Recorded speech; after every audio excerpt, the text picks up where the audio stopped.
All right. So, what makes Joe Rogan the podcast king? We could go on and on about this. So, we're just going to do a quick coverage of some of the aspects that have led him to be the top podcast in the world.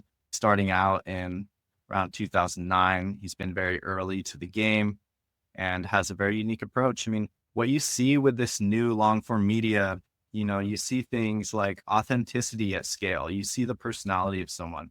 You're watching 3, 4 hours of them talking to someone in a conversation. You really get an idea of the person you're interacting with.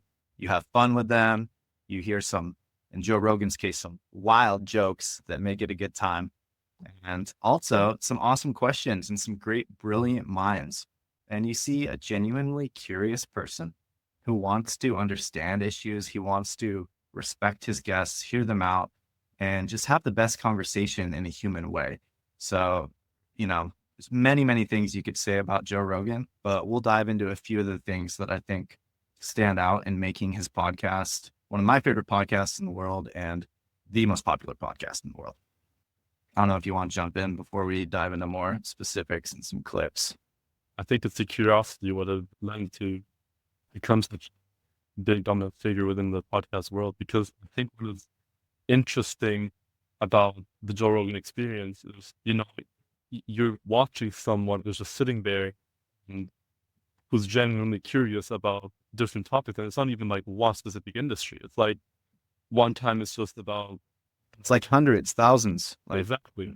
yeah, Right. And those are the things where when you're in a classroom and you're not willing to ask specific questions. Well, he is going to these people and really just saying whatever is on his mind, no matter if they're dumb or stupid, because he's not knowledgeable about it to a certain extent. So I think that is what is really fun about watching it. And then obviously the jokes and I don't know, the purity of the content, like how genuine it is. I think that just makes it all. yeah, exactly. I mean, at the end of the day, like if you want to have something entertaining, having comedy is good. And he has the best comedians in the world on his show all the time. So, it's really a great combination. I mean, there's like the really insightful episodes with like top entrepreneurs or scientists, but then you also have like Protect Our Parks, where it's just the boys having a good time messing around. Or also the other crew they do of all the jujitsu boys, just another set of boys messing around, having a good time. It's excellent. I love it. So let's dive into actually, it's fun to take a peek here at Joe Rogan's very first episode. Let's see what things look like. All right, this is hilarious. Updates Twitter. I mean, they got like snowflakes falling, make me hard in the background. I mean, Joe's a comedian. He's a comedian. I love it. And what a superpower to be a comedian. I got to definitely become a comedian because it's the ultimate hack to be able to say whatever you want. And I'm a comedian. I can say whatever I want. Hello, world. The fuck is going on? Ah, the questions are coming in now. How are you guys doing? Can you believe we go from this to like hosting presidential candidates? It's like so epic. It's such an epic turnaround. Like he just looks like any, random dude just hanging out, joking around with their friends, playing games right now.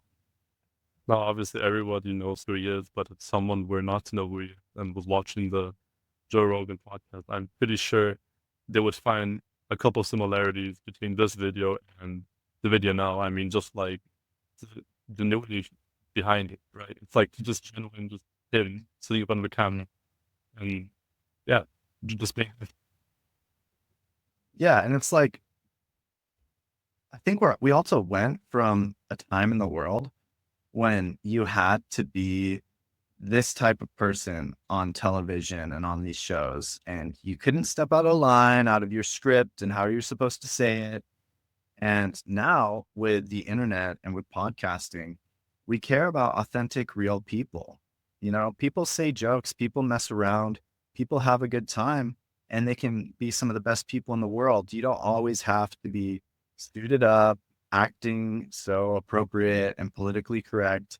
People want to get to know the real you. They don't want the talking head who never says anything controversial. They want to really hear what you think and why you think it. And then, of course, show this one of the most legendary moments in Joe Rogan as well. So is that a joint? Or is it a cigar? No, Okay. it's That's marijuana sweet. inside of tobacco. Okay. So it's like pot tobacco Yeah. posh. You never had that? Yeah, I think I tried one once. Come on, man. Let's have it. You probably can't because stockholder. I mean, You it's can't legal, do right? anything. It's all illegal. Okay. How does that work? Do people get upset at you if you do certain things? There's Uh, tobacco and marijuana in there. That's all it is. There's the meme right there. Also, another key to breaking free and being able to say whatever you want is to be an entrepreneur and be your own boss. So Elon Musk can run a public company and still jump on Joe Rogan and take a hit of weed because he can do whatever he wants within reason, of course, but he's a free person and he can be his authentic self. And, some people will hate him for it. Many people will love him for it, but it had to show this highlight as well. A legendary moment that just broke the internet when this happened. So I focused on like some of the more fun things from Joe Rogan today, but realistically, probably like 70% of the time, I'm listening to something where I'm learning a ton. I mean, in that Elon interview, there's tons of great insights that you get. Recently, he did a great interview with Russell Crowe that I loved, where Russell Crowe really break down his career and how he approaches life and making decisions to kind of follow his own curiosity and stay true to himself. You obviously have also incredibly funny shows, like shows with Dio Vaughn or Protect Our Parks with the boys. And so just I think the variety of content, I mean, he's doing like 3 of these a week often, 3 3-hour sessions. So he's getting a high quantity of some of the most interesting people in the world that he's talking to. And he's just authentic, curious, and at this point, really well read and well versed in a lot of the issues he's talking to people about around the world. So yeah, those are probably my main insights, I would say, into what make Joe Rogan's podcast so successful.